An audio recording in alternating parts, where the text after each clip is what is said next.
My wife hosted her cheating party. I returned with a vengeance. You know that saying, revenge is a dish best served cold. I always figured it was just something dramatic folks in movies said before doing something completely nuts. But life, man, it has a way of teaching you what those old sayings really mean, doesn't it? My lesson? It came wrapped in betrayal, with a big old bow of disrespect, courtesy of the one person I promised my life to. She seriously thought she could throw a party, her cheating party, in our house, while I was supposed to be miles away, totally clueless. Big mistake. She underestimated me, big time. And she definitely underestimated how far I'd go, not just for revenge, but for a full-blown reckoning. This isn't just another story about a cheating wife. Oh no, this is about how I flipped her secret little bash into the main stage for her downfall, and well, let's just call it a very public farewell to our marriage. So, picture this. The woman you share your bed with, your dreams with, the same woman whose hand you held while her mom was dying, she's busy planning a party. Not for our anniversary, not for my birthday. Nope. This was a secret shindig, a festival of her cheating, set up for when I was gone, starring the guy she picked to trash our vows. She thought I was 100 miles away on some business trip she practically shoved me onto. Little did she know, I had a ringside seat to her whole scheme, and I was about to be the guest of honor she never invited to her sleazy little get-together. The look on her face when I walked in? Oh, that was just for starters. Our life, or what I thought it was, felt comfortable, normal, even. 10 years married, nice little house in the suburbs, that kind of routine that just settles over you. It's warm, maybe a bit too predictable sometimes. Sarah and I met in college.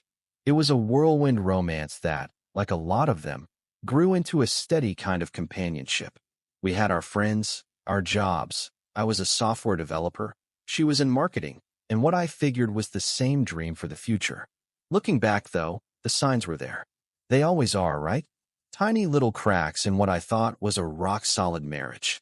It started small. Her phone, which used to just lie around on the coffee table, suddenly became glued to her hand, always tilted away from me. If I got too close, she'd silence it with a quick flick of her thumb. Late nights at work started happening more often. She'd blame looming deadlines and demanding clients. I was supportive, naturally. I'd make her a late dinner, listen to her complain about her boss, never doubted any of it. Why would I? This was Sarah, my Sarah. Then this new friend from her yoga class, Mark, started popping up. He was just a great guy, apparently, someone who got her thing for mindfulness and organic green juice. His name started showing up in her stories, pretty casual at first, then more and more. Mark said the funniest thing today, or Mark knows this amazing new vegan place. I'm not usually the jealous type, or at least, I didn't think I was. But this little knot would tighten in my stomach whenever she said his name with this brightness in her voice, a tone that seemed just for him. Our intimacy, it pretty much vanished. When I tried to get close, there was always an excuse. She was tired, stressed, had an early start. Weeks rolled into months. I remember gently suggesting marriage counseling once. She just scoffed, said I was being dramatic, that all couples go through rough patches. We just need a bit of space to miss each other, she said. Looking back, she was probably already making space for someone else. The emotional gap between us grew way faster than any physical one ever could. She got more critical of me too, little digs about my clothes, my hobbies, even how I loaded the dishwasher. It was like she was trying to find reasons to justify what she was already doing, building a case against me in her head, so her own betrayal felt okay to her. Money started getting weird too. Small cash withdrawals she couldn't quite explain, new clothes and salon trips that seemed a bit much, especially when she was also complaining about being so broke from her supposedly demanding but not so lucrative marketing job. When I tried to talk about our finances, something we always tackled as a team, she'd get defensive, accusing me of not trusting her. Classic deflection, right? A smokescreen to hide the truth that was rotting away just under the surface of our happy marriage. I was living with a stranger, an actress playing the part of my wife, while her heart had clearly moved on to a different show, a different audience. And I, the trusting idiot, was still buying a ticket to her performance every single day. This business trip she was so keen on me taking, it was for a tech conference a few states away. "It'll be great for your career, honey," she chirped, maybe a little too eagerly. "And I can have a relaxing weekend to myself, maybe get some deep cleaning done." Deep cleaning, yeah, right. She even helped me pack, made sure I had everything, practically shoved me out the door that Friday morning with a kiss that felt more like a good riddance than anything affectionate. I wasn't even supposed to find out. It was pure, dumb luck. Or maybe fate finally deciding to rip the blinders off. The conference had a last-minute schedule change for the main speaker I wanted to see. Instead of Saturday afternoon, he was moved to Friday evening, right after I was supposed to have landed and checked into my hotel. Annoying, but whatever. I called Sarah to let her know I'd be tied up that evening and might not call till later. She sounded relieved. "Oh, okay, honey. Don't worry about me. Have a great time." Her voice was so breezy, almost like she couldn't wait to get off the phone. The keynote was surprisingly short. By 8 p.m., I was back in my bland hotel room, feeling weirdly disconnected. I tried calling Sarah again, just to say goodnight. Straight to voicemail.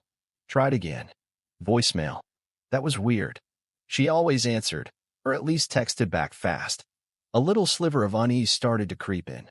I decided to check our shared home security app. You know, the one with feeds from the cameras we put in after a little break and scare a year back. We had one in the living room and one watching the driveway. I hardly ever looked at it. Why would I need to? I opened the app, my thumb kind of hovering over the live view for the living room. What I saw made my blood turn to ice. The living room wasn't empty. It was decorated. Streamers, balloons, a table piled with food and drinks I didn't recognize. And there was Sarah, laughing, twirling around with a champagne flute. With Mark. He had his arm around her waist, pulling her close, and she was looking up at him with this look, a look I hadn't seen her give me in years. It was adoring, intimate. They kissed, a long, lingering kiss that felt like a punch to the gut, even through the grainy phone screen. My world just tilted. I couldn't breathe. This wasn't some casual get-together. This was a party, a celebration, and I was very clearly not invited. My mind started racing. The deep cleaning weekend, her pushing me to go on this trip. It all clicked into place with this horrible, sickening clarity. This wasn't spontaneous. This was planned, deliberate. I just kept watching, numb, as a few more people showed up. Not our mutual friends, I realized with a horrible lurch in my stomach. These were her friends, or maybe their friends. Strangers in my own home, celebrating my wife's affair.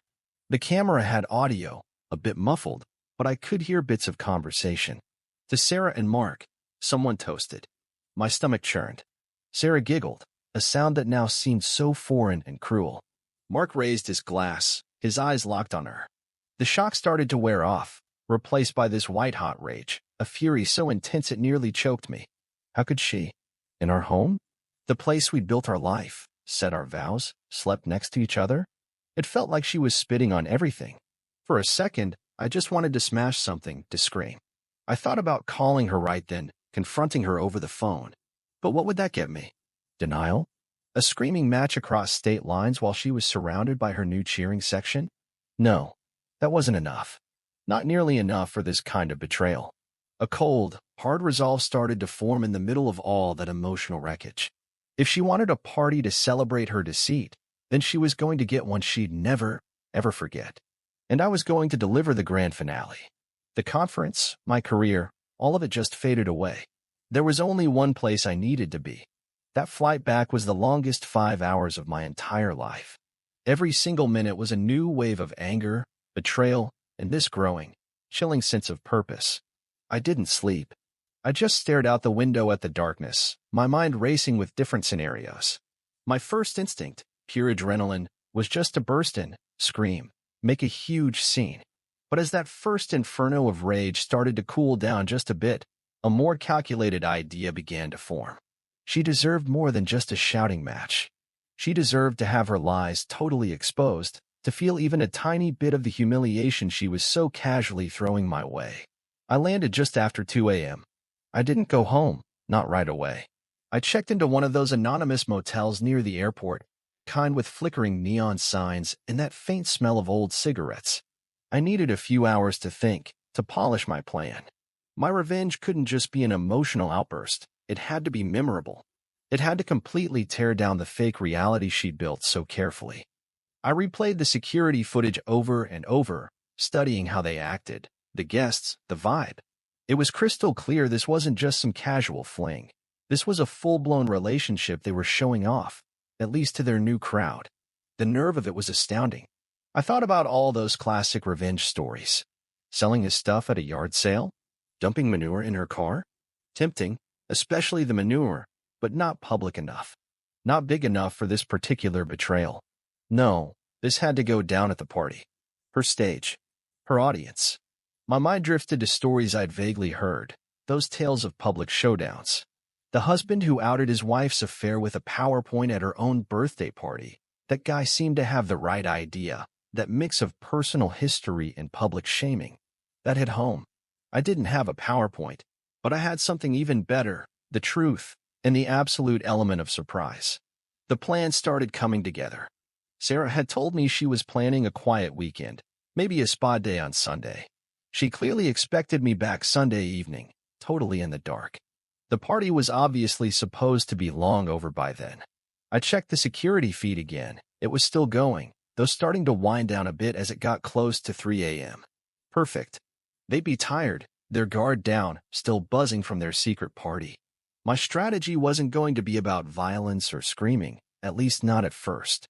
It was going to be about control, about taking back the story. I decided I wouldn't just show up. I'd make an entrance. I also decided to do a little social engineering beforehand. I thought about the few mutual friends we still had, the ones who hadn't been invited to her secret bash. What if they knew? What if her carefully crafted image among our people was shattered before I even set foot in the door? I remembered Dave's story, how he handled Melissa's affair during their monthly party by apparently tipping off guests beforehand, making it super awkward for her. I spent a couple of hours writing messages. Not angry, rambling texts, but calm, factual, and totally devastating. I quickly explained what I'd found out and attached a particularly damning screenshot from the security footage. Sarah and Mark, passionately kissing, right there in our living room. I sent these to a few select people I knew would be shocked and whose opinions Sarah, in her own narcissistic way, actually cared about. I didn't ask them to do anything, just to know. The seeds of her social ruin were planted. Let the whispering start. Then, I focused on how I'd look. I showered, shaved, and put on my best suit, the one I wore to our 5th anniversary dinner. I wanted to look composed, in control, not like a guy whose world had just been blown apart. The contrast would make it even more jarring for her. The drive to our house felt surreal. The streets were quiet, the sky just starting to get light with the first hint of dawn. My heart was pounding, a mix of dread and this weird, thrilling anticipation. I pulled up a block away, parked where my car wouldn't be seen right off. Took a few deep breaths. This was it. No going back. She wanted a party to celebrate her new life. I was about to give her a send-off from her old one she'd never forget. I thought about the pain, the lies, the absolute disrespect. This wasn't just for me. This was for every promise she'd broken, every bit of trust she'd stomped on. This was for the life I thought we had. CTA 1. Okay, before we dive into the absolute chaos that's coming, if you're hooked on this, do me a favor and hit that like button. And hey, if you've ever been betrayed or just appreciate a solid story of justice served, make sure you subscribe. You seriously don't want to miss how this night blows up. The house was still lit up, though a few cars were definitely gone. I could still faintly hear music. I walked up the driveway, my footsteps sounding loud in the quiet pre-dawn air. My key slid into the lock. The door opened silently, and I stepped inside. The scene that hit me was one of pure, decadent mess. The living room, our living room, looked like the aftermath of a wild frat party. Empty bottles, plates of half-eaten food, streamers thrown everywhere. The air was thick with the smell of stale wine and cheap perfume. About a dozen people were still there, looking tired but still buzzed, scattered on the sofas, some slow dancing awkwardly in the middle of the room to some generic pop song. And there, on our sofa, the one where we'd cuddled watching movies for years, was Sarah. She was curled up against Mark, her head on his shoulder, his arm draped possessively around her. They were laughing at something someone across the room said, completely oblivious to me.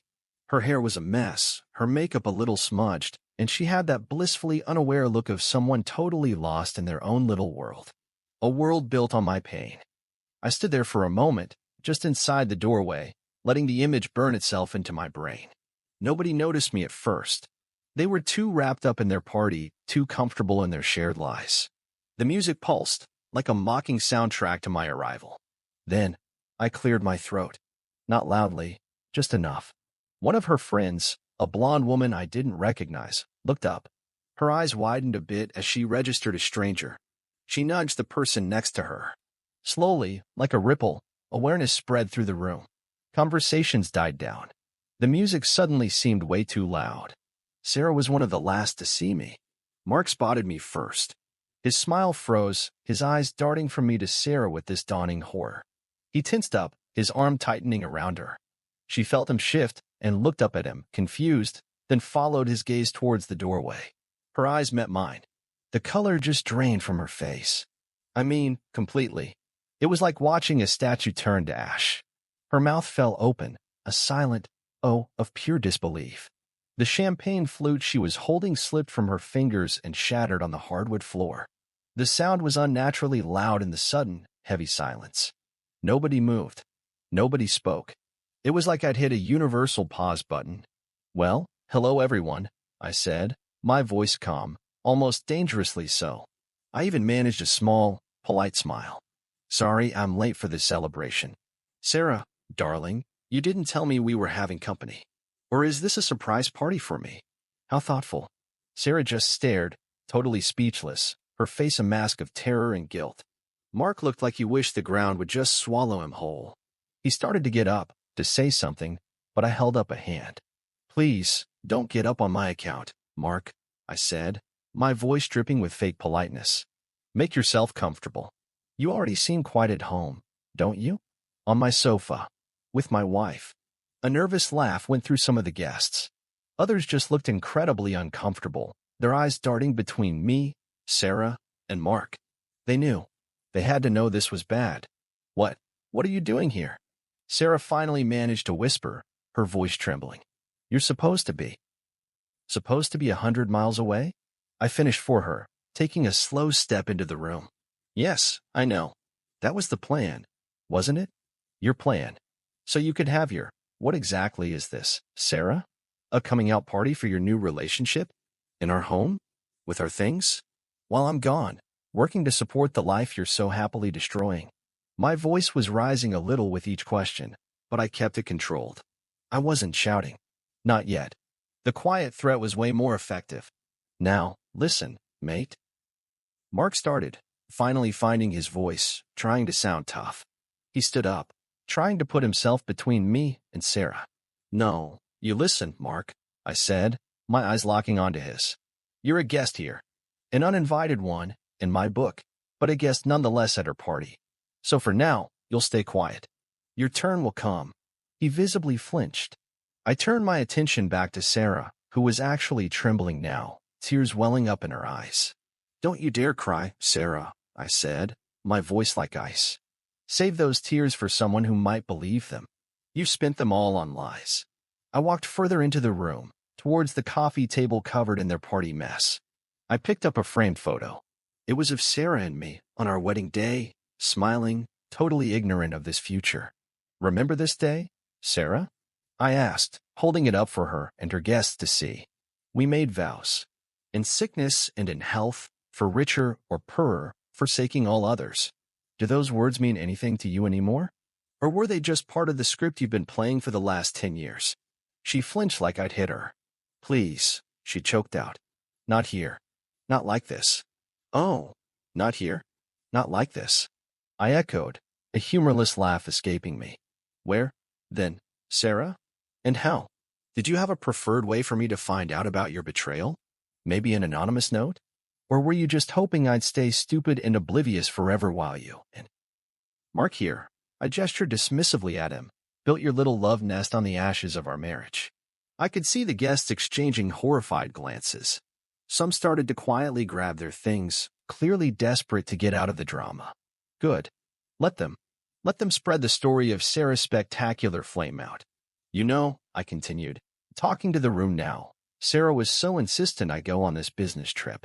So helpful. Practically packed my bags. She said she needed a relaxing weekend.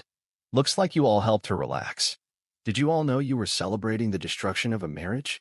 Or were you just told this was a regular Saturday night thing? Silence.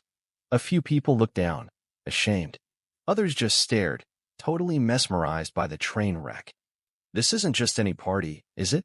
I pushed on, my gaze sweeping over them. This is a we got away with it party. Or, more accurately, we thought we got away with it party. But you see, the thing about secrets, especially dirty little secrets like this affair, I said, my eyes boring into Sarah, then Mark, is that they have a nasty habit of coming out. Sometimes, they even walk right through the front door when you least expect them. I then pulled out my phone. I even have some highlights from earlier in the evening, in case anyone missed the start of the festivities. I played a short, 30-second clip from the security footage, the one of Sarah and Mark kissing passionately, the toast to their relationship. The audio was clear enough. Gasps went around the room. Sarah let out a small, strangled sob and covered her face. Mark looked physically sick. This, I announced, gesturing around the room, at the decorations, at her, at him. This is not a home anymore. This is a crime scene. And you, Sarah, I said, my voice dropping to a deadly quiet, are the architect of its demise. And you, Mark, you're the willing accomplice. I then walked over to the table that held what looked like a cake. It was small, but elaborately decorated. What's this? Are we celebrating a birthday? Or perhaps an anniversary? Yours, maybe. I looked at Mark. Sarah finally found her voice, a desperate, pleading wail. Stop it. Please, just stop it. You're humiliating me. Humiliating you? I spun back to her, my composure finally cracking, the raw pain and anger flaring up. Humiliating you? What do you think you've been doing to me for God knows how long? Sneaking around, lying to my face, bringing your lover, I spat the word, into our bed, into our life. You think this is humiliation? This is a public service announcement. Sarah, this is a warning to anyone who thinks they can betray someone so completely and just throw a party to celebrate it. I saw a few guests actually backing towards the door now. The party was officially over. And as for this house, I said, my voice regaining its cold composure, our marital home, consider your residency terminated. Sarah, you and Mark can find somewhere else to continue your, whatever this tawdry mess is. I believe there are some excellent, discreet motels near the airport. Mark finally stepped forward. Look, I think you should leave, he said, trying to sound authoritative but mostly just sounding scared. I laughed, a harsh, bitter sound. Me? Leave my house? That's rich. No, I think it's you and your hostess who will be leaving. But not before everyone here understands exactly what kind of people you are. I then looked at each remaining guest, one by one. Thank you all for coming to Sarah's, well, let's call it her farewell to fidelity party. I hope you enjoyed the catering. I'm sure I'll find the bills soon enough. Don't let the door hit you on the way out. The remaining guests practically tripped over themselves to leave, muttering apologies or just staying silent, their eyes wide. Within minutes, the room was empty except for me, Sarah, and Mark. Sarah was openly sobbing now, a crumpled heap on the sofa. Mark stood awkwardly, shifting his weight, looking like a cornered animal. The silence that came down was thick, heavy, broken only by Sarah's pathetic sniffles. My vengeance wasn't some loud, explosive drama. It was a slow, deliberate takedown. Her party, her secret celebration, had become the very public stage for her exposure. And I had been the director, the narrator, and the star of the final, devastating act. The silence after the last guest scurried out was just deafening. Sarah's sobs were the only sound, all ragged and ugly. Mark just stood there, his face pale, looking completely defeated. He opened his mouth like he was going to say something, then closed it again. What could he say? What could either of them possibly say? So, I said, breaking the tension. My voice was flat, none of that earlier drama. This is it, then. This is what our marriage has been boiled down to. Sarah looked up, her face streaked with mascara, her eyes red and swollen. I don't know what to say, she stammered. Oh, I think you said plenty, Sarah, I shot back, gesturing around the trash living room. This whole spectacle speaks volumes. Years of lies, all leading up to this pathetic little party. Mark finally spoke, his voice raspy. Look, man, I'm sorry. It wasn't supposed to happen like this. Not supposed to happen like this? I scoffed. You mean I wasn't supposed to find out? You were hoping I'd just stay clueless while you carried on with my wife in my own home? Is that it? My anger, which I'd kept pretty well controlled, started to simmer again. He actually had the decency to look ashamed.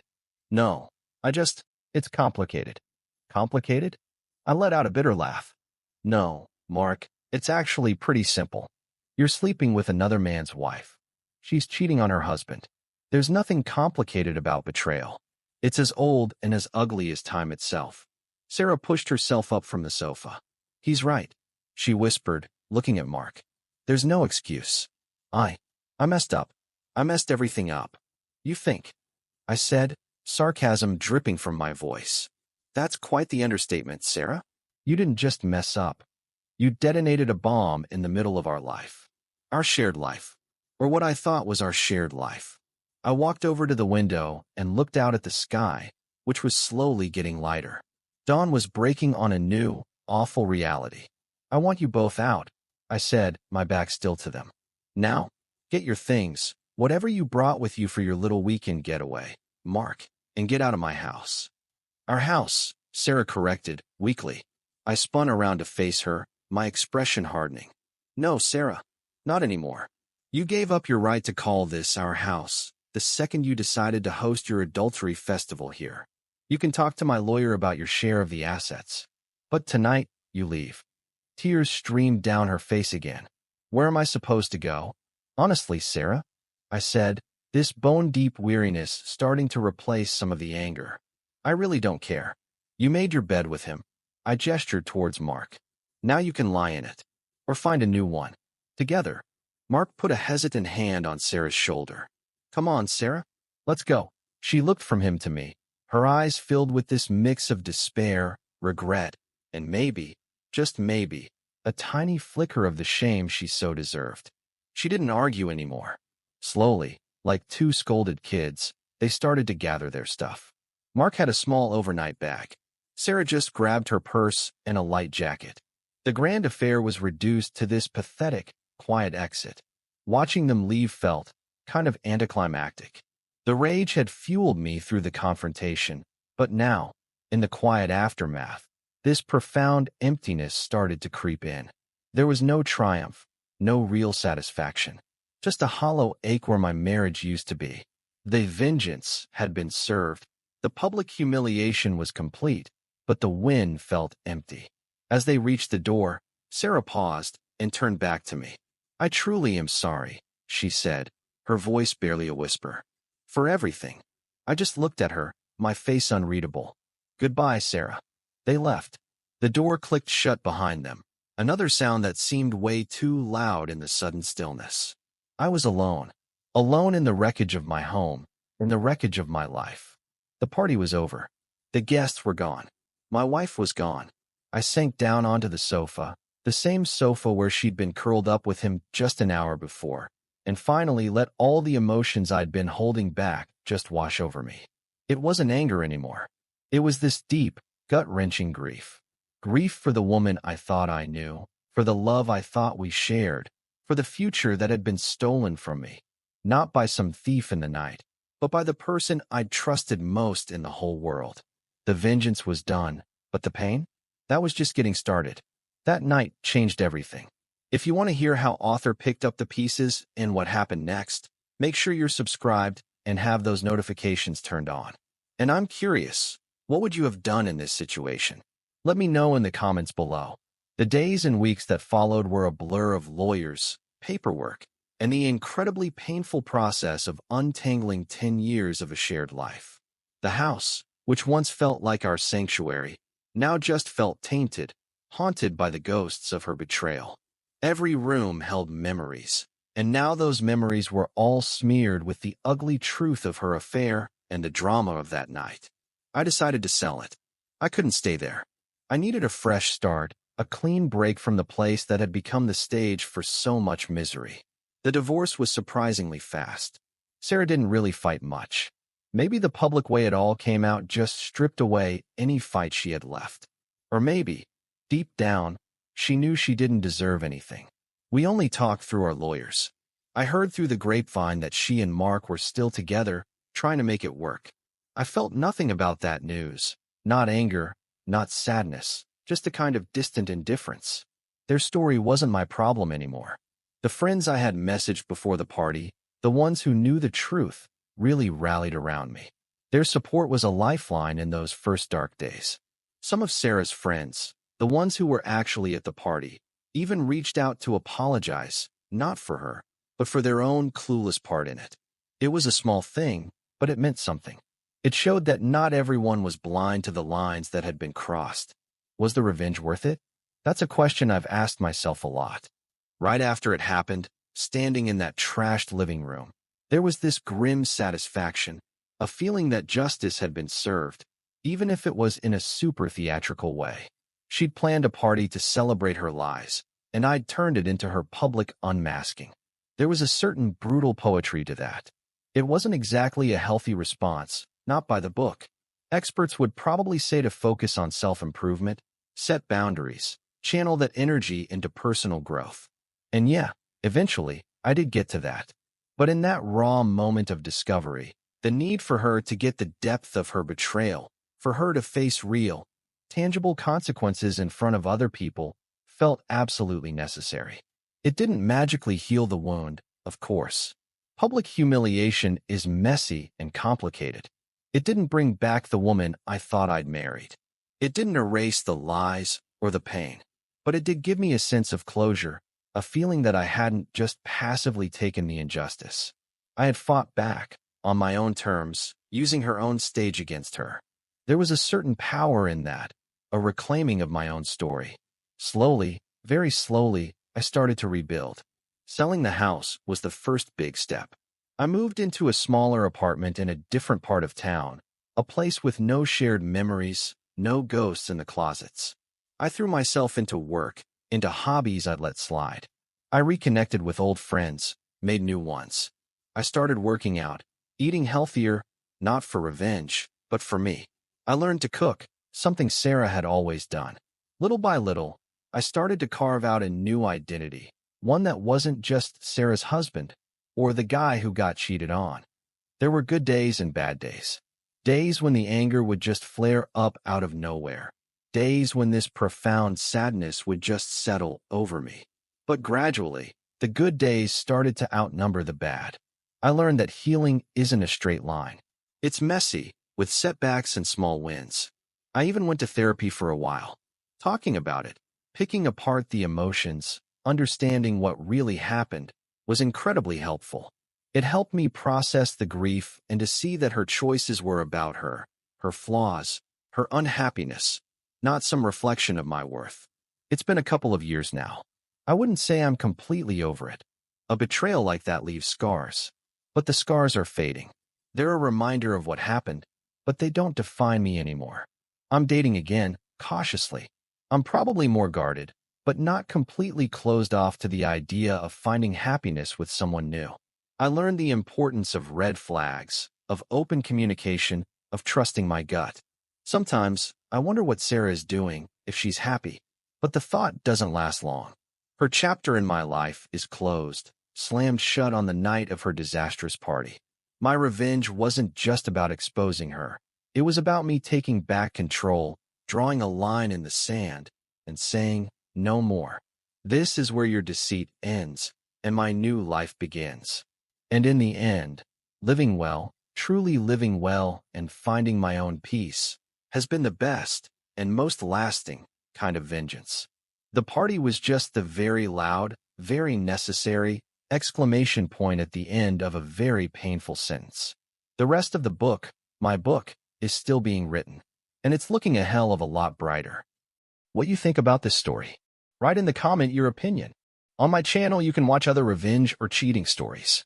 See you soon, my dear viewer.